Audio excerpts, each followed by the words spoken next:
नमस्कार, नया बिहार 7 में आप सबों का स्वागत है। आपके साथ मैं हूं जफर साजिद। अभी मैं बिहार दरभंगा जिला के अलीनगर विधानसभा क्षेत्र में मौजूद हूं और हमारे साथ जो इस युवक को आप देख रहे हैं, इसका नाम है आमिर इरफान। इसने अभी BSEB 2025 जो बोर्ड की परीक्षा हुई है मैट्रिक की, उसमें बहुत ही अच्छा अंक प्राप्त किया है। जी हाँ, 451 अंक। अलीनगर उत्क्रमित उर्दू हाई स्कूल से इन्होंने शिक्षा ग्रहण किया है। इस कामयाबी में ये एक शिक्षक हैं अमित कुमार, इनका भी बहुत बड़ा सहयोग है। इन्होंने भी इनको टीचिंग किया है, बहुत सारी बारीकियों को बताया है। जैसा कि मैंने आपको बताया कि अलीनगर उत्क्रमित मिडिल स्कूल है, प्राइमरी स्कूल है और हाई स्कूल है। तो इन्होंने +2 स्कूल से ही वहां 10th का फॉर्म भरा, परीक्षा दिया और अब इनको 451 अंक आया है, जिससे इन्होंने अपने क्षेत्र, अपने माता पिता, अपने शिक्षक और अपने स्कूल का भी नाम रोशन किया है। क्या नाम है आपका? जी, आमिर इरफान।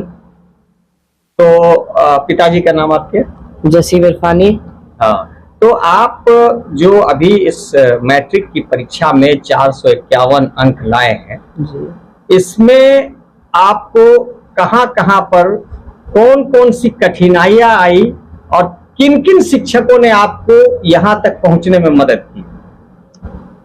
प्रॉब्लम्स तो हर किसी की जिंदगी में आते रहते हैं। कभी कभी मॉनसून के टाइम पे कभी ट्यूशन नहीं जा पाते थे, कभी स्कूल अटेंड नहीं कर पाते थे। ये सब परेशानियां हुई और इसमें मेरे गुरुजी अमित कुमार और स्कूल के भी शिक्षकों ने बहुत मदद करी, जिसके लिए मैं उनका शुक्रगुजार रहूंगा।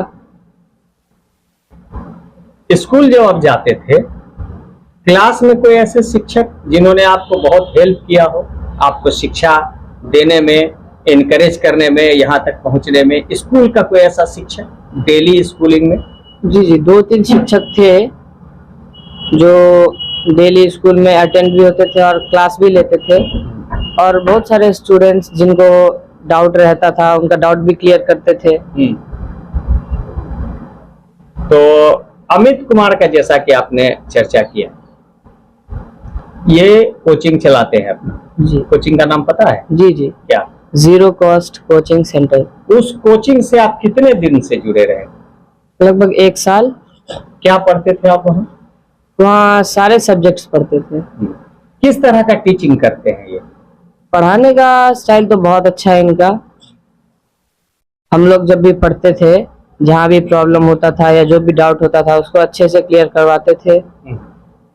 अच्छा, आपके इस अंक को प्राप्त करने में, यहाँ तक पहुँचने में, एक अच्छा अंक है मेरे ख्याल से। आप इस अलीनगर उर्दू उत्क्रमित हाई स्कूल के टॉपर हैं। जी जी।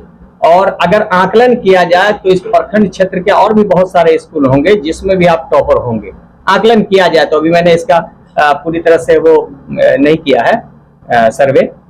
तो क्या ऐसा आपको खास लगा इनके शिक्षा देने में, इनके पढ़ाने में, जो और भी बच्चों को इनके तरफ अट्रैक्ट करता है? ये अक्सर समझाया करते थे, रटाने का मंसूबे से नहीं पढ़ाते थे। जो भी प्रॉब्लम होता था या जो भी डाउट होता था, उसको सही से समझा के क्लियर करते थे। यानी आप जो कुछ भी पढ़ते थे, इनके स्टाइल से, इनके अंदाज से आपको दिमाग में उतर जाता था, समझ में आता था। जी। अच्छा, कोई ऐसा समय जब आप शिक्षकों से अलग हटके सेल्फ स्टडी करते रहे हो, कुछ अलग से शिक्षा आप प्राप्त करते रहे हो, ऐसा कोई सिचुएशन? बीच में जब कभी छुट्टी होता था या कभी स्कूल बंद होता था समर वैकेशन के टाइम, उस टाइम खुद से सेल्फ स्टडी किया करते थे। अच्छा, क्या विजन है आपका, क्या स्कोप है आने वाले समय में? अब आप +2 में जाएंगे, क्या रखना चाहेंगे आप? साइंस, कॉमर्स और आर्ट्स में साइंस रखेंगे। साइंस में कौन सा सब्जेक्ट आपको, ऐच्छिक विषय आपका कोई? फिजिक्स केमिस्ट्री में। फिजिक्स केमिस्ट्री में रुचि आपका ज्यादा है। साइंस में फिजिक्स केमिस्ट्री को प्रायोरिटी देंगे आप। क्या विजन है आने वाले समय में, क्या बनना चाहेंगे आप? स्कोप क्या है आपका? आने वाले समय में मैं IIT का एग्जाम देना चाहता हूँ और मैं IAS बनना चाहता हूँ। चलिए, बहुत अच्छी आपकी सोच है और हमारी शुभकामना आपके साथ, आपके पिता के साथ और क्षेत्र के जितने भी स्टूडेंट +2 में और अभी मैट्रिक बोर्ड में अच्छा किए हैं, बढ़िया अंक लाए हैं, उस सबों के साथ हमारी शुभकामना है। और जो पिछड़ गए उनके साथ भी हमारी पूरी हमदर्दी है कि वो आगे अच्छा करें। इस चीज को न देखें कि हम पिछड़ गए हैं, अगली बार वो भी रेस में आगे हो जाएंगे। चलिए, आप अपने बारे में बताइए। नमस्कार सर, मैं अमित कुमार, मैं पटना में रह करके तैयारी करता था और मेरा पारिवारिक स्थिति काफी दयनीय था। जब मैं गांव में था, पटना गया, वहां भी दयनीय ही रहा। मैं पढ़ता भी था और पढ़ाता भी था, सारे बोर्ड को पढ़ाता था, ICSE, CBSE, बिहार बोर्ड, सारे बोर्ड के बच्चे मिलते थे, होम ट्यूशन भी करता था। ऐसे वैसे करके मैं पढ़ा पटना में। कोरोना काल के दरमियान जब मैं गांव आया और क्लास व्लास पटना में बंद हो गए, सब ऑप्शन नहीं बचा, गांव आया तो 1 साल करीब मैं नहीं कुछ कर पाया, बैठा रहा ऐसे ही खाली। तो मेरे एक दोस्त है, मास्टर गुलाम फरीद साहब के छोटे वाले लड़के दानिश, उन्होंने कहा कि देखो तुम वहां भी पढ़ाने का काम करते थे और गांव आए हो तो यहाँ बच्चा को तुम पढ़ाओ और क्वालिटी एजुकेशन दो। तो मैं सोचा कि ठीक कह रहे हैं, जो बैठे बैठे कुछ नहीं, मैंने बच्चा को एजुकेशन दिया जा सकता है। और जब मैं पटना में क्लास में रहता था तो एक चीज देखा वहां पर कि देहात से जो बच्चा जाते थे और कहीं ना कहीं CBSE या ICSE बोर्ड के बच्चा रहते थे और शहर के बच्चा रहते थे, तो उसमें बहुत डिफरेंस पाया गया हमको कि उसमें कंसेप्ट का बहुत कमी रहता था और काफी मेहनत करके हम लोग कंसेप्ट सीखे। अच्छा, तो उस चीज को हम बच्चा में उतारने का प्रयास यहाँ किए। अच्छा, आप कोचिंग कितने दिनों से चला रहे हैं?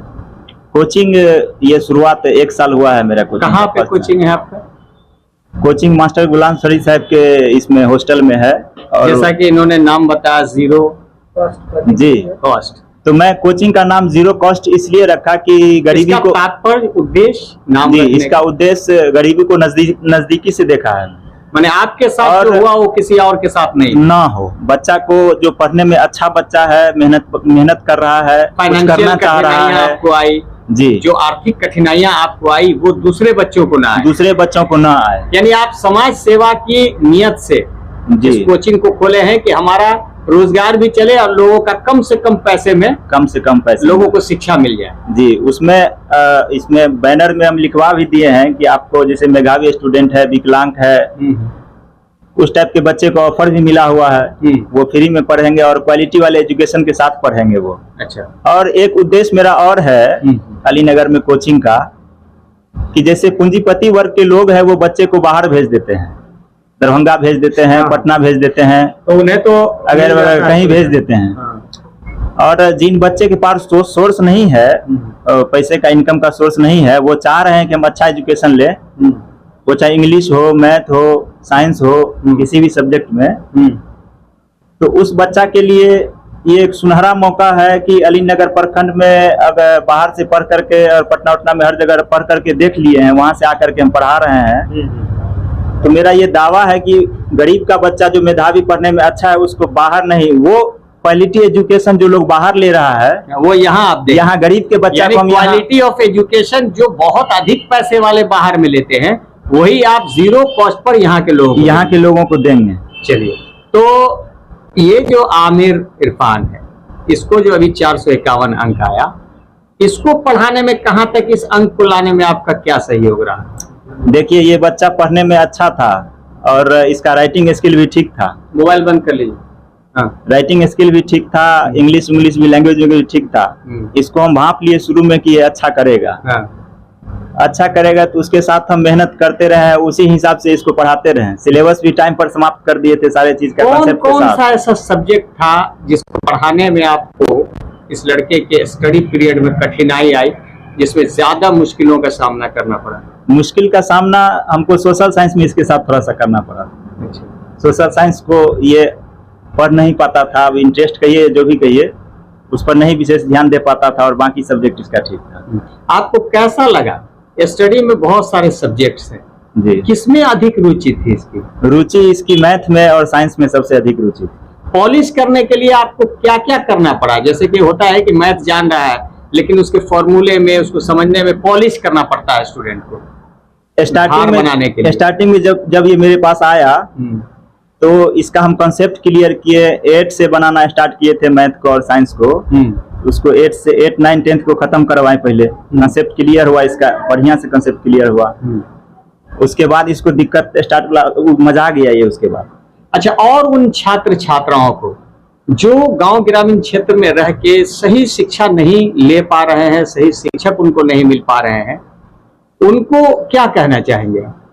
देखिए, मर्जी तो उनकी है और उनकी गार्जियन की है, लेकिन कहना चाहेंगे कि मेरे पास ये ऑफर है, अगर आप पढ़ने में अच्छा है, मेहनत करना चाह रहे हैं, कुछ करना चाह रहे हैं, क्योंकि मेरा लालसा रहा है कि अलीनगर के एरिया से कोई IAS हो, कोई IPS हो, कोई DSP हो, और 1-2 रिजल्ट हुआ भी है BPSC में। कुछ लोग सीनियर भी हैं हमसे, कुछ लोग जूनियर भी, उनका रिजल्ट BPSC में हुआ है, लेकिन IAS का एक भी रिजल्ट अलीनगर पंचायत से नहीं हुआ है। तो मेरा ख्वाहिश है कि IIT और IAS का अच्छा रिजल्ट हो, और स्टार्टिंग से कोई बच्चा अगर मेरे पास आए बचपन से, तो उसको हम एकदम मार्च करके, बेस तैयार करके उसको हम उस लेवल तक पहुंचाएं। रमजान चल रहा है, रमजान में फास्टिंग की वजह से हम लोग बहुत सारे स्टेट टॉपर, जिला टॉपर, अनुमंडल स्तरीय टॉपर को नहीं कवर कर पाए, क्योंकि फास्टिंग में जाना बहुत मुश्किल होता है। लेकिन अपने क्षेत्र से, अपने इस प्रखंड से, अपने स्कूल से एक अच्छा मार्क्स लाया है ये स्टूडेंट, जिसमें आपका सहयोग, स्कूल के शिक्षकों का भी सहयोग है, माता पिता का भी सहयोग है। इसने अच्छा किया है, एरिया का नाम रोशन किया, प्रखंड का नाम रोशन किया, माता पिता का नाम रोशन किया, स्कूल का नाम रोशन किया। तो जो छात्र स्किल रखते हैं लेकिन उनका अपना स्किल जो है वो एग्जाम तक सही ढंग से नहीं पहुंच पाता है, वो एग्जाम को फाइट नहीं कर पाते हैं, उनका स्किल कैसे डेवलप हो, क्या संदेश देंगे आप? बच्चे को संदेश देंगे कि बच्चे एक अच्छे शिक्षक से जुड़े रहें एग्जाम के लास्ट तक। बीच बीच में उनके साथ भटकाव आएगा, और थोड़ा सा उनके पेरेंट्स को भी कहेंगे कि बच्चे को जब तक प्रिपरेशन में रहे, बच्चे को गाइडेंस के अंदर रखें और कोऑपरेट करे, उसी से अच्छा होगा। और अच्छे शिक्षक से जुड़े रहें। एज ए टीचर, क्या स्कूल का बड़ा होना, ज्यादा चमकदार होना, अच्छा होना शिक्षा के लिए बेहतर है, या स्टूडेंट का जीनियस होना बेहतर है? स्टूडेंट्स के जीनियस होने के साथ साथ टीचर का भी जीनियस होना जरूरी है, क्योंकि टीचर अगर जीनियस नहीं रहेंगे, अच्छा कुम्हार नहीं रहेगा, तो फिर बर्तन अच्छा नहीं बन पाएगा। बहुत बहुत मार्केबल बात आपने कहा। स्कूल बड़ा हो तो साथ में मैनेजमेंट और शिक्षक भी बढ़िया हो, दोनों का होना बहुत जरूरी है। और सब कुछ अच्छा है तो स्टूडेंट का अपना रुचि, अपना ध्यान, उसको पढ़ने की क्षमता, जिज्ञासा होना चाहिए, अंदर कुछ करने की लालसा होना चाहिए, मतलब लेबोरियस होना चाहिए, मेहनत होनी चाहिए। चलिए, हमसे बात करने के लिए अंत में और एक हम ये कहना चाहेंगे कि सबसे बहुत इनके पिताजी का शुक्रगुजार हैं हम, कि ये हम पर भरोसा करके नया में शुरुआत में कोचिंग खोले थे तो उसमें वो भेजे। इसके लिए इनके पिताजी को धन्यवाद देना चाहेंगे, विश्वास करके हम बहुत सारे छात्र छात्राओं की तस्वीरें उनके गार्जियन ने हमको व्हाट्सएप पे भेजा। मैं रमजान की वजह से उनके पास नहीं जा पाया कि हमारी खबर बना दीजिए, बहुत सारे गार्जियन। तो मैं रमजान के बाद कोशिश करूंगा। फिलहाल नजदीक में ये है, और आपका कोचिंग इन लोगों को अच्छी शिक्षा प्रदान करता है, इसलिए मैंने आप दोनों को यहाँ बैठाल कर जनता तक ये संदेश पहुंचाने की कोशिश की कि किस तरह की शिक्षा लेंगे तो आप आगे कामयाब होंगे, और स्टूडेंट को क्या कुछ करना चाहिए जिससे उसे क्वालिटी ऑफ एजुकेशन मिलेगा। चलिए, हाँ, जीरो कॉस्ट कोचिंग का एक सपना रह गया है, वो इस बार नहीं हो पाया, और लास्ट सपना है कि जीरो कॉस्ट कोचिंग का मानना है कि बिहार बोर्ड यदि कोई टॉप कर रहा है तो वो जीरो कॉस्ट का ही बच्चा होगा, अगर कभी होगा तो ये सपना रहा, लास्ट सपना। चलिए, समय की कमी है, हमसे बात करने के लिए आप दोनों का बहुत धन्यवाद, और मैं आशा करता हूं कि आने वाले समय में जितने भी सेंटअप कैंडिडेट हैं, चाहे वो बोर्ड के हों, इंटरमीडिएट के हों, अच्छा करें, अपने क्षेत्र का नाम रोशन करें, बढ़िया अंक प्राप्त करें, और हम लोगों की खबरों में बने रहें। आज के लिए बस इतना ही, हमें दीजिए इजाजत। जय हिंद, जय बिहार। सभी ताजा तरीन खबरों के लिए देखते रहिए नया बिहार 7। और हाँ, आज की खबर आपको कैसी लगी हमारे कमेंट बॉक्स में लिखकर जरूर भेजिएगा।